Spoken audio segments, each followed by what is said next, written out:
look at, because will be our next one, is it's kind of a little two-parter. Let's talk about perpendicular. If given perpendicular. If given perpendicular. Now this is a little bit of a weird one. This one has two steps to it. What does perpendicular mean? Two lines that intersect at a 90-degree angle. Perfect. So what you're telling me is, if I draw this on the whiteboard so we have a little bit of space, what you're telling me is that we have two lines that create right angles, correct? Now, what do you know about right angles? What do they measure? You just said it. 90. If two angles measure the same amount, we know that they are in fact what? Well, okay, I'll give you that one. But we also know there's another word that starts with the C as with congruent. Yes. So we also know that the right angles, all right angles measure the same amount. Okay, so the right angles are always congruent. So what's going to happen here is when we're given perpendicular, we have to do two separate steps. First step we're going to do is this. We state the right angles. So we state the right angles that are formed.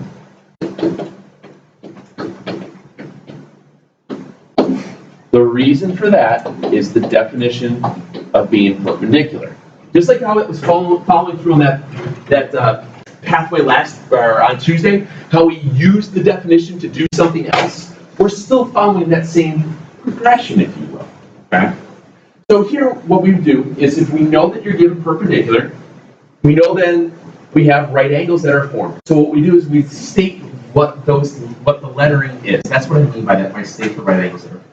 And we'll do an example of this here in a second. Okay? Now, after that, you're going to state one more thing. Right angle congruent to right angle. And the reason, all right angles are congruent. When you have perpendicular, there's going to be two things you're going to be able to do. Always say that the right angles that are formed. Once you know that you have right angles, you're going to write down, bless you. You can write down bless you if you'd like, but you want to write down the right angles that are congruent, okay? That's the scenario as to which what we're going to do. It is very systematic. Do this, then do this, okay? So that way when you get to these proofs and you're given this perpendicular, you can't say, I don't know what to do. Well, your piece of paper tells you specifically what to do, okay? Does that make sense? So let's do an example of this, of how this is going to look. I know that this might be too much to fit on that one square. Perpendicular usually is one that maybe some people use two squares just to show the example. So you might want to just say, my example, draw an arrow to the next box, you have a little bit more room because it's going to take a second to write. So let's say, for example, I'll draw this up on a separate sheet here. Oh, whoa, what? What? 1, 1,000, 2, 1,000, what? No. Okay, I'm ready. Well then, Brian, let's all stare at her. Just all stare at her and go. There's no. Nobody's staring at her. Help me out here. Why do you want to stare? Because you're not writing fast enough. You're writing too fast. I didn't even know what that said. Writing. She is being mean, isn't she? I thought you were talking to you. Remember, I'm just going to do this, all right? I get more room. So, for example, Mr. Brown, as you may or may not have found out, I love to harass the heck out of her. You'll figure it out real fast. So, what I'm going to do here, if it's okay with you, all right, I'm going to do my example on the separate side. Okay? So, on the other side, I'm going to do this example. And let's say that we have XY is perpendicular to AB at point Z. Everybody okay with that? XY is perpendicular to AB at point Z. So that means you have to draw what you think that looks like. So when you have perpendicular, that means you should have two right angles, or you should have where it makes like a right angles, correct? And if you have two segments, wouldn't that just kind of look like this? For lack of better terms, could it look like that? Yeah, but I'm going to make it be, actually, you know what, let's change this. Instead of x, y, and AB, we'll say it's perpendicular at point B. We'll make it a little bit easier on ourselves. Change that to point B, not point Z. Bruh. All right, is that fair? Good thing I was only in pen. You'd get over it. Maybe. So in my head now, I'm thinking that this is x, y, a, and b. All right, everybody okay with that? Now, that's what my picture would look like. After that, I'm going to come up with some statements and reasons as far as my example is concerned of what I do next. First thing we always put in is the given. Our given in this, can I go to one side now? Or does everybody's got the square? Yeah. Okay, I'm going to go to a single page here so we have a little bit more room. Thanks, you're the bestest. So what we had here is we said that xy was perpendicular to AB at point B. Okay? That was given. Right? According to our progression, according to our little how-to, it says to do what next?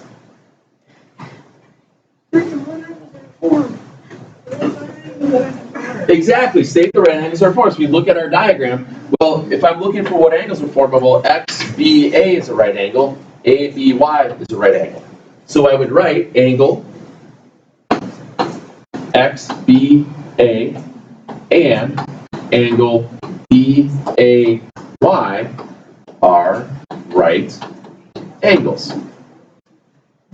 That's what it means by stating the right angles that are formed. Does that make sense now? The reason that we can say that is because what definition did we just use? Definition of perpendicular. Okay. And now the second step of that would be that to say that those two angles are congruent because all right angles are congruent.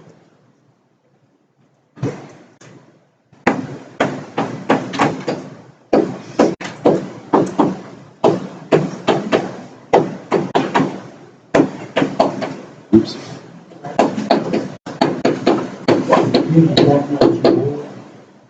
So when you have perpendicular statements, this is what it would look like. You're given that they're perpendicular, you say the right angles that are formed, you say those angles are congruent.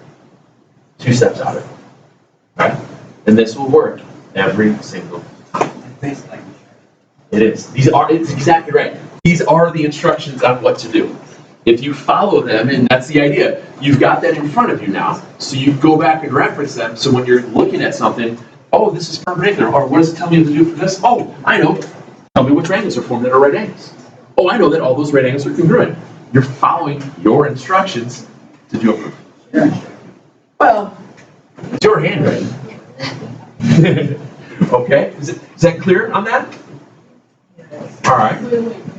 I'm not leaving. I'm stuck here until 2:45. He got you. And I did see Miss Thrower roll her eyes from rather large back there. Jay? Okay. I heard your voice. She's talking now. Oh, here. Let's do another one. If given, this one's easy. You already know how to do this.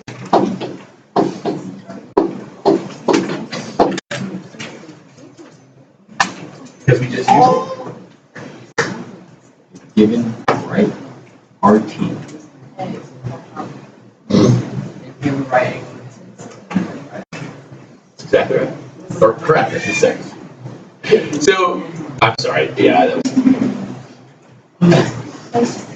It was very sad. Of course, it's, yeah. Anyway, so you've got the idea here where if you're given that you have right angles, well, as we just said, we know that all right angles measure the same amount, which means all right angles have to be congruent. So all you would have to state then is right angle congruent to right angle. The reason being, all right angles are congruent. One thing I do want to reiterate with you guys when we're doing this type of stuff, you can't just say right angle congruent to right angle as your statement. You have to give the correct lettering, okay? You have to get the correct lettering of it. You can't write that? Well, no, because what you would do is, for example, if you're given, and this will happen a lot in diagrams, you'll be given a picture that looks like this with the right angle boxes in there. So you'll know that, actually we'll just call this A, let's see, A, B, C, and C, B, D.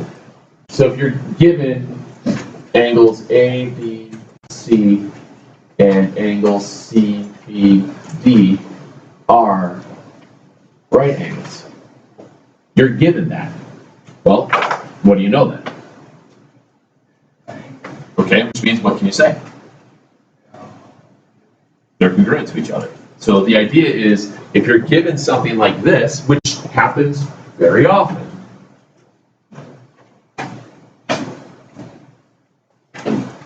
given angle ABC and angle CBD are right angles. They're not congruent, they're given that they're right angles. They're not given that though. Oh, true. And that's where the instruction part comes into play. You can't just jump to say that something's occurring until you define that they are there. Okay? So your statement would be, I'm going to write my statement reason on the whiteboard so I've got a little bit more space to write so you guys can see it better, if that's okay? Yeah, give it. It's basically, it's the exact same thing here. Okay. All right? It's the exact same thing here on the whiteboard. So what I would look like in my little proof part there, my two columns, I would write angle ABC and angle CBD are right angles. That's my given. Okay? That's my statement reasons. That's my two columns. What you're given, why you wrote it down. What you're stating, reason why you're stating it. After that, we know that these two guys have to be congruent because all right angles are congruent. The reason why we know that is because it says to do that on our progression sheet. So now all I have to change, instead of just saying right angle, I have to label specifically what are the two right angles that are congruent to each other. Well, ABC, CBD are congruent. So angle ABC, congruent angle CBD, because all right angles congruent.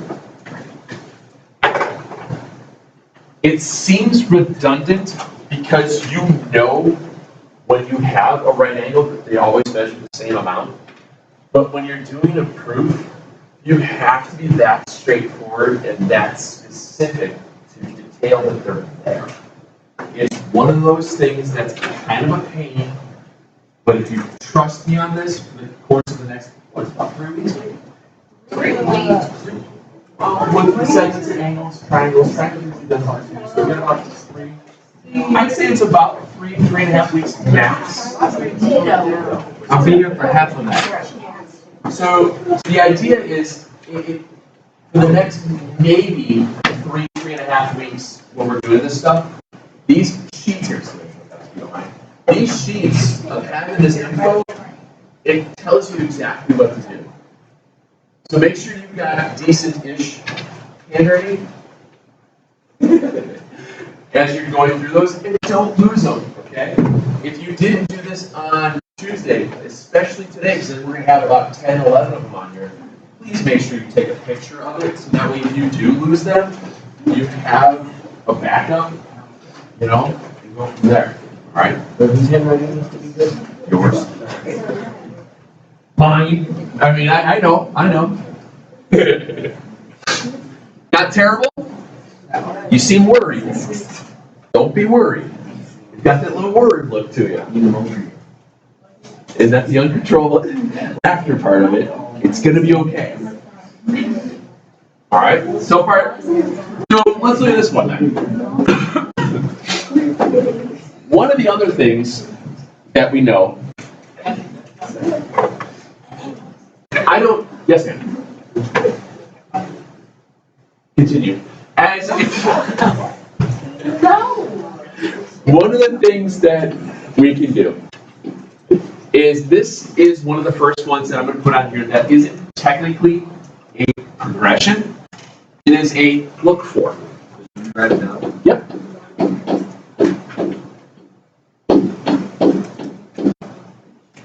Now, what I mean by this look for thing is if I go back and I draw something like this.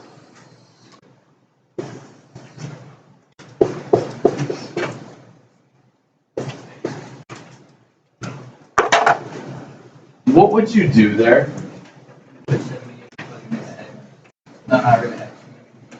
Why do you make it equal? Why are they equal? What? Bing, bing, bing, bing. Vertical angles. One of the things that we look for are things that we know to be true. Whenever you have vertical angles, you know that the vertical angles are always congruent to each other. Because via definition, when we did this stuff in the algebra portion of chapter 3, which was technically after learning all this stuff, but we do it before, which makes more sense, we know to look for the idea of what are called vertical angles. So what I always do is I draw a little bow tie style looking picture, and I draw in this. I look for this. I look for vertical angles, and I want you guys to draw it as a bow tie.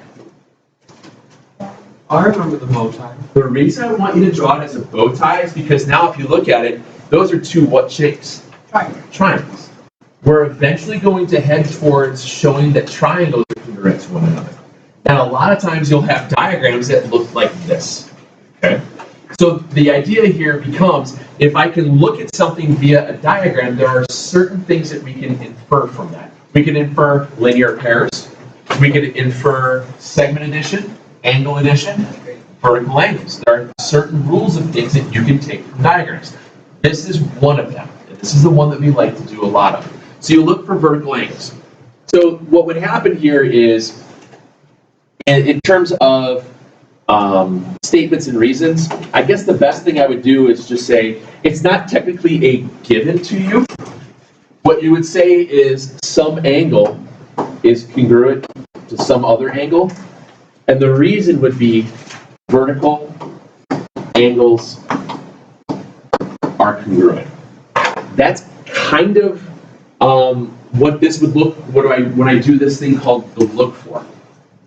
Ms. Thrower, correct me if I'm wrong, when we've done this in the past, it was look for vertical angles, and I don't think we really did any other look for. Look for shared side. Oh yeah, we can, yeah, we'll do that one later when we get to the triangle. So this is not technically something that'll be given to you. This is going to be something that you can infer via the diagram. Okay? Does that make sense, guys? Yes. Okay. Not terrible?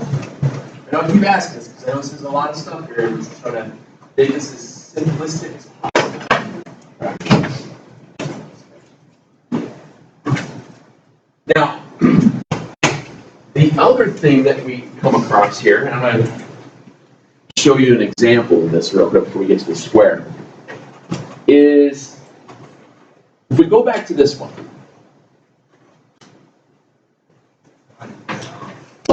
We'll call this. You'll get it. I'm going to to show you a little step. I wouldn't write this all out quite yet. I want to show you, so this is a little weirdness thing that happens in geometry. Just for an example. Yeah, don't draw it out. Don't write this out. I just want to talk about this one real fast. You guys know that from a second ago, you told me that this would be vertical angles, and in order to solve for the angles themselves, we had to do x plus 2 equals 78, correct? Now, in order to be able to do that, if we labeled this A, B, C, and we'll call this D and F. So we know that according to this diagram, those two have to be congruent, correct? So we would have written out angle ABC is congruent to angle DBF. Now, one of these says congruent, but the algebra says what?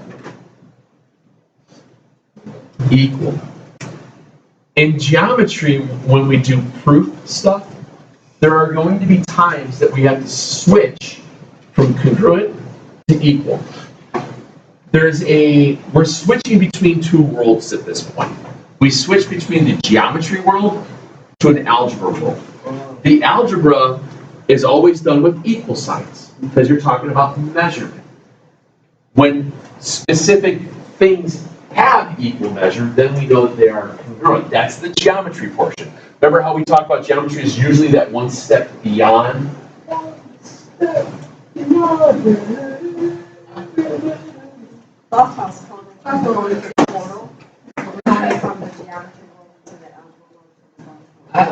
You know, I watched The Simpsons Halloween horror episode last night. I haven't seen one of those in a long time, but it was the one where they found a miniature black hole, and they were walking around the black hole, and it was great how it was getting infinitely dense. And I'm like, this is great. Wow. Come on, go back. Hi guys. Welcome. Yes. What is it? Why are we doing this? Because, you know, life. Memories annoy me. Sure, get out! Who told you? Say what you got.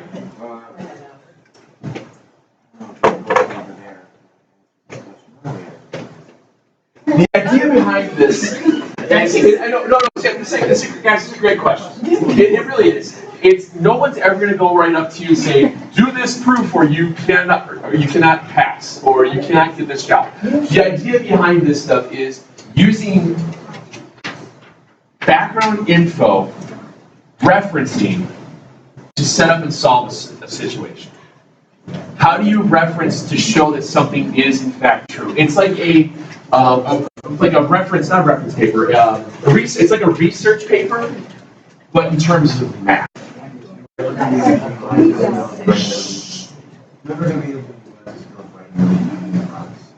Oh no, you can write it. I just use the small boxes that way. It's easier to incorporate parts. If you want one that's bigger, I can take a bigger one. You could for handwriting. It doesn't matter. It doesn't. I just made it as generic as possible, where I thought it would help most people.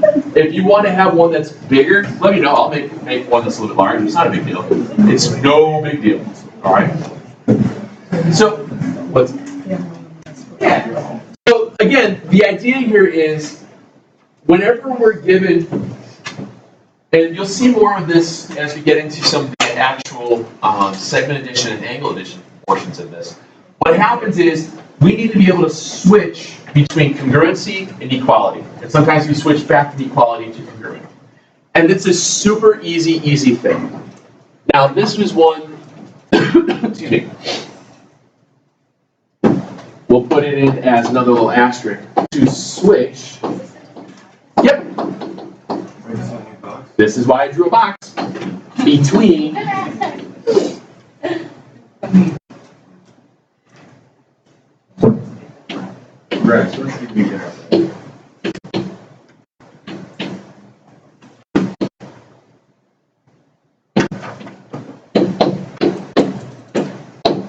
What is that?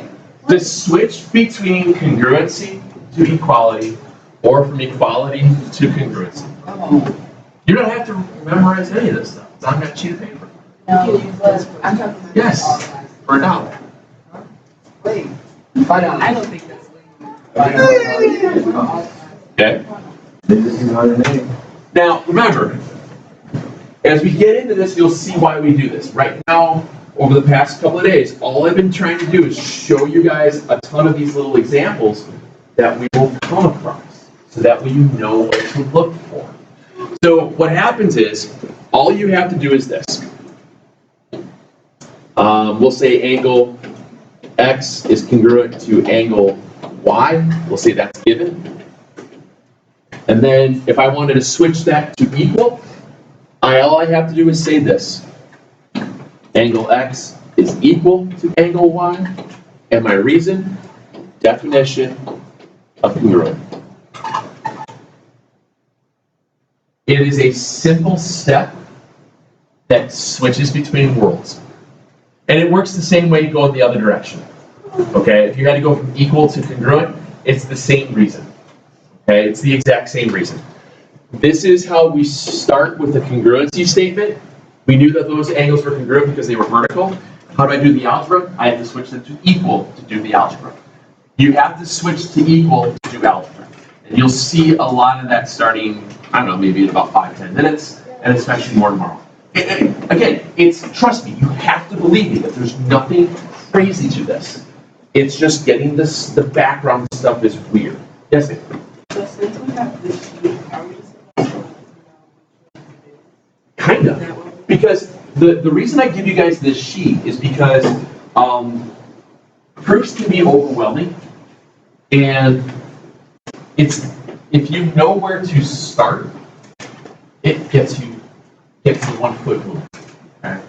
This gives you that jumping off apart. If you're given something like, oh, what do I do with it? Well, I know what to do this. Okay, then what do I do? Then the wheels start moving. This helps you gets the ball moving, if you will. So what happens here, and I think I said this on Tuesday, using your progression sheets, given statements, and diagrams that you'll have, as we get into the proofs, usually 75% of the proof is already done for you via these sheets. You have to obviously change letterings and things like that. There's normally maybe 1 to 2 steps possible that you have to kind of figure out on your own. But as you get these things down on paper, you're marking your diagram. You start to see, oh, this means this. Oh, this means that. Oh, I can show this because this happens. And then you're done. This stuff takes, by doing these little progression sheets, it takes away a lot of the anxiety that hits into this stuff. Yeah. Okay? And I've seen it 14 years of doing geometry stuff. We've been trying to do, I've been doing these sheets for about 5 years now, and it helps a lot. Okay? It's just, the buy-in takes a minute. Okay? So again, if you had to go the other way, let me put this up here as well. I'll put a or. We'll say angle A is equal to angle B. Say that's given. If I wanted to switch that to angle A is congruent, I do the same definition. Okay? The switch between the two worlds is nothing more than just saying the definition of congruency. Right? That's all that means. It looks really weird, but it really, as you get going, it goes straightforward. Right? So, one of the things that happens as we get into this is I want you guys to be able to figure out what to do next. And what I did was I made a little sheet the other day. Kind of all right, now what? Why? Why not?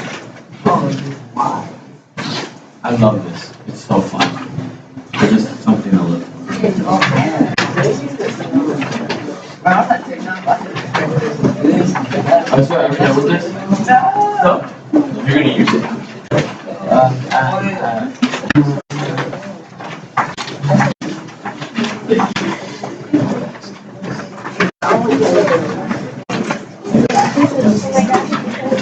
So,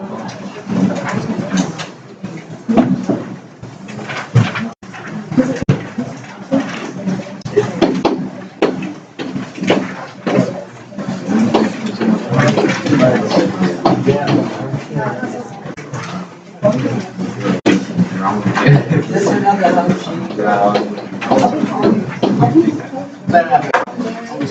so what I'd like you guys to do real quick.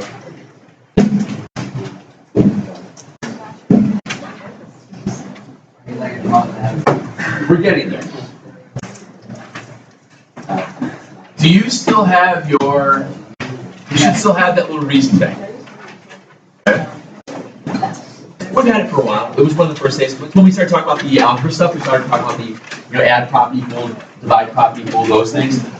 One of the other properties that we use that we'll see pretty often is something called the transitive property. Now, we've actually done this before when we did the law of syllogism. You guys remember that? I'm taller than you, you're taller than the next person, I'm taller than that other person. Okay? If, what was it?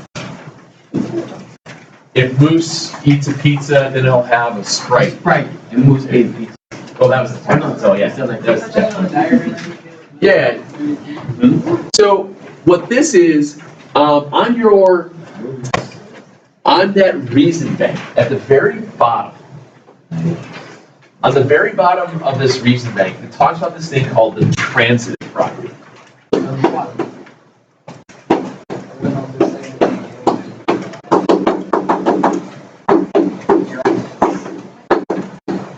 This idea of the transitive property is the exact same thing as law of syllogism. It's the same thing. So transitive property states if A equals B and B equals C, then what? Done. Remember, transitive property, and I do apologize the way that it's written there. It's written horizontally. What I'd like you guys to do is do a little example. It is. It is it. Yep. What I'd like you to do by the transitive property. What's that? Oh, not necessarily. I mean, it doesn't hurt any. Yeah, sure. Throw it in a box. So transitive property. Yeah, anywhere you want to put on there. I just want to remind you that there's going to be two different things. We're going to have something that's called the transitive property, and then we'll have something called substitution. And I just wanted to make sure I showed you guys the difference between the two real quick. Now, transitive property, if you guys remember, with that law of syllogism, there was always something that was repeated. Remember the second statement was repeated the second part of the first statement was repeated as the first part of the second statement? A equals B, B equals C. The B's are repeated one after another. That meant that the first and last were always the same. So like you had said, A and C were equal. This works with angles, this works with segments, this works with numbers, it works with a whole bunch of stuff, okay? Transitive property has that bit on a diagonal. This works if it says equal, this works if it says congruent. It doesn't matter, it works for both of them. The difference between transitive, the difference between what's transitive and what we call the substitution.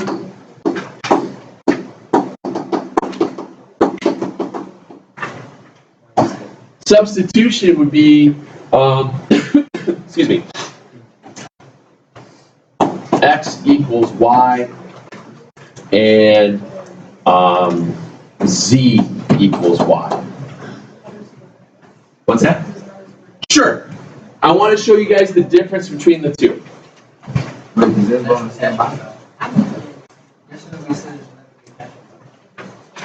So if x equals y and z equals y, what can you say? What can you say about x and z?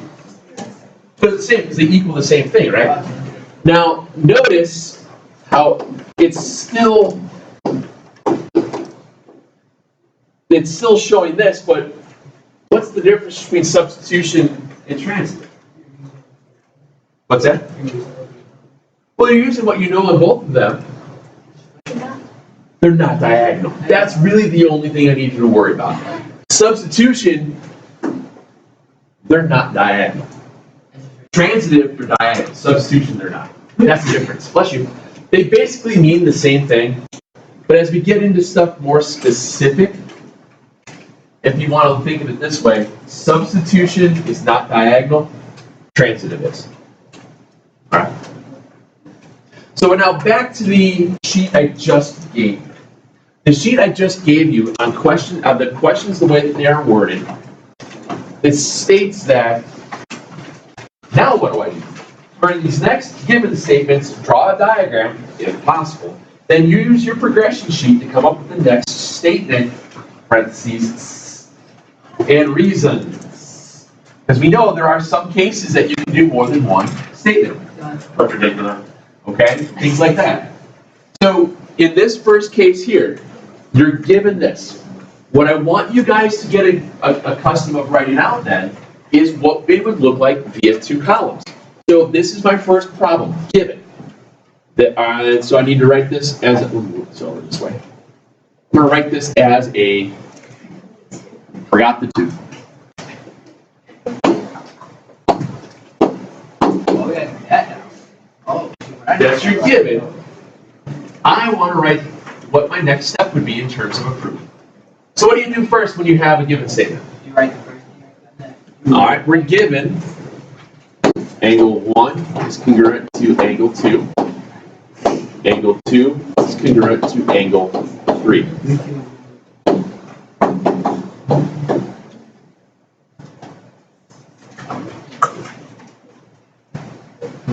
So now what do you say?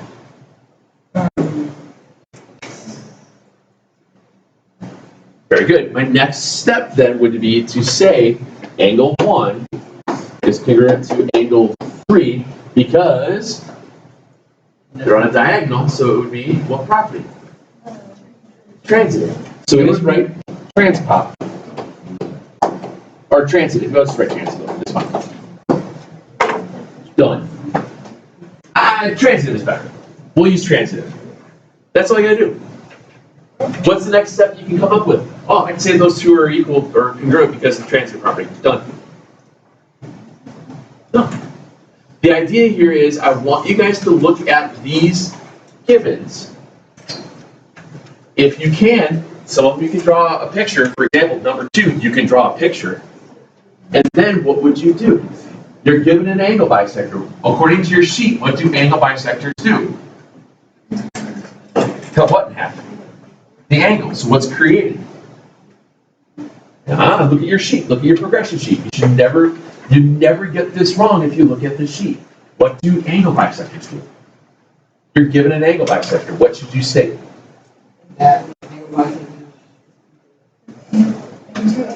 Two angles are congruent. Okay.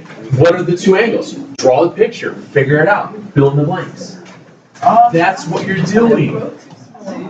See where I'm going with this? So as you're given this information, you're given that, what is it, AF? Given. AF, was it? AL, sorry. AL bisects angle. So what should I draw first? I should draw an angle, FAB, okay?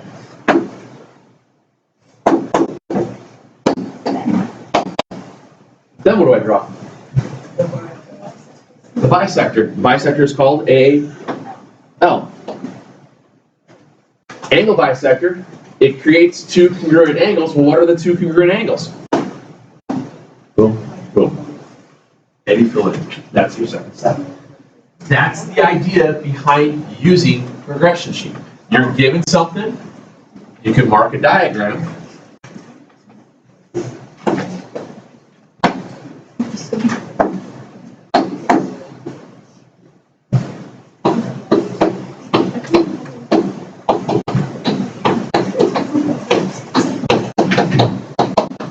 There's your given. All right. We know the two angles now that have to be congruent to one another. Oh, can you get some paper towels or something? Because there's other classes that are going to be here. Thank you.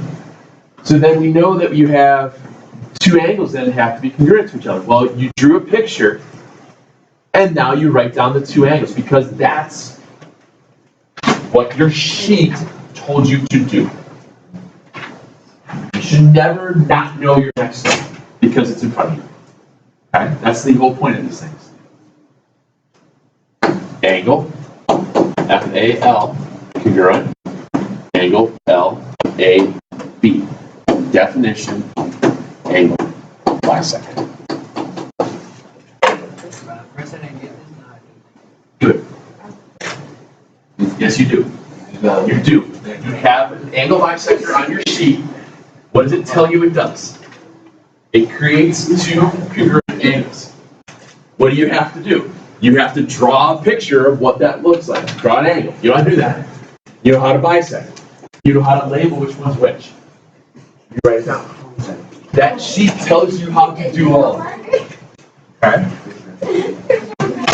What I want you guys to do, you've got another what? 6 of these maybe? 5, 6, 7? Knock those out tonight. Okay? You're going to use the idea of what you have on your progression sheet. Your progression sheet tells you what to do. Follow your progression sheet and come up with that first initial step you come off of it. Also, take a picture of your progression sheet. Very smart. I'm high-fiving you here. Yeah, how you write them hanging? I know. Sure. Take a picture of your progression sheets, ladies and gentlemen. That way you have them. You don't want to lose them. They are very useful. Now, would you have liked one of those?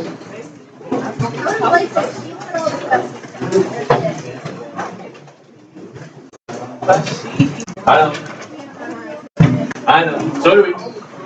What's up? Want me to look up our So what are they? So here, what happens is,